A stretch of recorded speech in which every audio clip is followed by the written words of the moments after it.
सभी के लिए जय जिनेंद्र।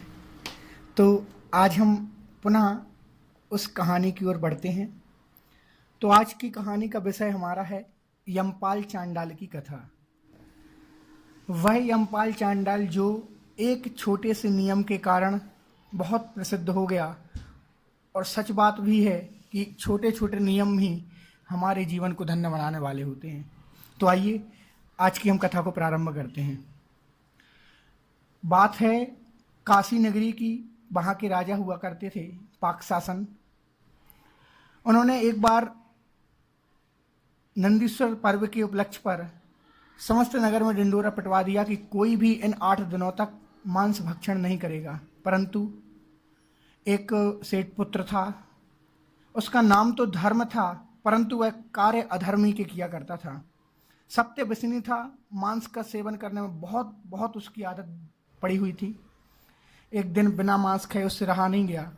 वह गुप्त रीति से राजा के बगीचे में पहुंचा और उसने क्या देखा, वहां पर एक मेढ़ा बंधा हुआ था। उसने उस मेढ़े को बच्चे को पकड़ा और उसको काट करके अर्थात उसका मांस भक्षण कर दिया। और बचे हुए सारे पदार्थों को क्या किया, उसने एक जमीन के अंदर वहीं गाड़ दिया। अब प्रातः काल होते ही राजा के लिए मालूम चला कि आखिर मेरा मेढ़ा कहाँ गया, इतना सुंदर प्रिय था। वह सुबह उठते ही देखता है, उसको नजर नहीं आता है पूरे राज्य में, अर्थात सभी अपने सेनापतियों से कहता है कि जाकर के ढूंढो आखिर कहाँ गया वो। ढूंढते ढूंढते मालूम चलता है और वह एक माली के पास में, जैसे ही बाग के माली के पास पहुंचता है, उस माली के कान से वह सुनता है कि उस सेठ पुत्र के द्वारा इस मेढ़े के बच्चे को यहाँ पर गाड़ दिया गया था और शेष उसने मांस का भक्षण कर लिया था। ऐसा सुनते ही राजा को के पास आदेश पहुंचता है, सूचना पहुंचती है। उसको बहुत क्रोध आता है और सीधे क्रोध के कारण वह सीधा आदेश दे देता है कि जाओ उस सेठ के बेटे को पकड़ करके लाओ और सीधा उसके लिए सूली पर चढ़ा दो, अर्थात उसके लिए फांसी पर चढ़ा दो। आदेश देता है। आदेश का पालन करने के लिए सभी जाते हैं और उसको पकड़ करके लाते हैं और ले जा करके उस सूली के पास ले जाते हैं। सूली के पास पहुंचने के पास जो सूली पर चढ़ाने वाला होता है वह था चांडाल।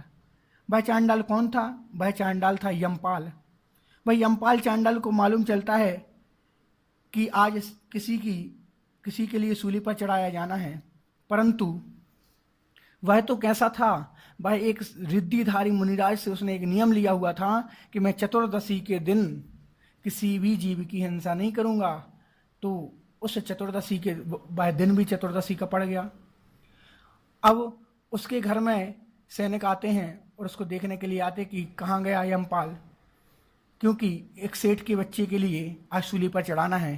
परंतु जैसे ही पास में आते हुए वह सैनिकों को देखता है और अपनी पत्नी से कह देता है कि ये सैनिक यदि आए तो कह देना कि मैं शहर गया हूँ, यहाँ पर उपलब्ध नहीं हूँ।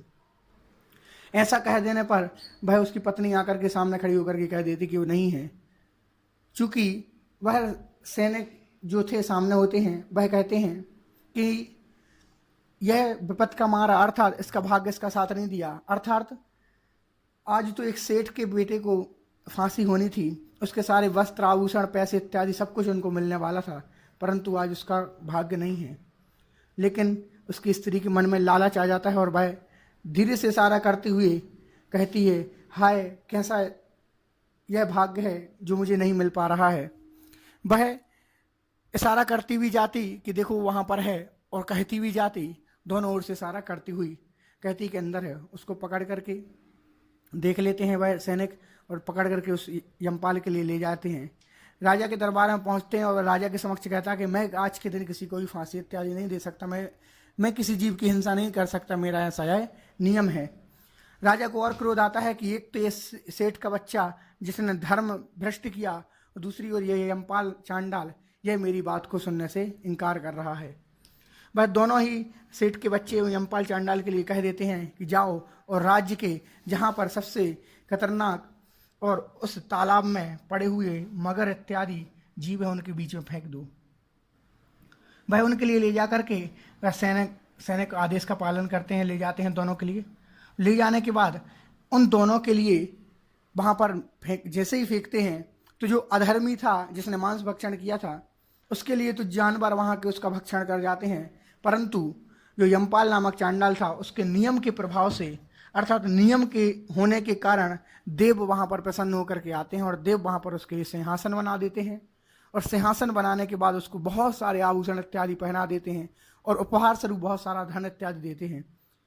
तो वह उसको देख करके सभी राज्य के लोग उसकी जय जयकार करते हैं, उसको धन्य मानते हैं। उसने एक छोटे से नियम के कारण उसको देव प्रसन्न होकर के उसकी भक्ति कर रहे हैं। तो उसी प्रकार आज की इस कहानी से हमें यही समझना चाहिए कि एक छोटा सा नियम भी हमारे सारे जीवन को परिवर्तित कर सकता है। तो और उस छोटे से यमपाल के छोटे से नियम के कारण उसको इतना सारा सब कुछ मिला। तो हम भी विचार करें तो हमें भी छोटे छोटे नियम जरूर लेना चाहिए और छोटे छोटे नियमों को पालन करके धीरे धीरे और अपने नियमों को बढ़ाना चाहिए, जिससे हम अपनी श्रद्धा बढ़ाएंगे, नियम बढ़ाएंगे तो अवश्य रूप से हमारा जीवन में कैसा होगा, धन्य होगा और हमारे साथ में ऐसी बहुत अच्छी अच्छी घटनाएं होती जाएंगी। तो बस इस कहानी से हमें जो शिक्षा मिलती है उसको हमें ग्रहण करना है और धीरे धीरे नियमों का पालन हेतु अग्रणी होना अर्थात आगे बढ़ना है।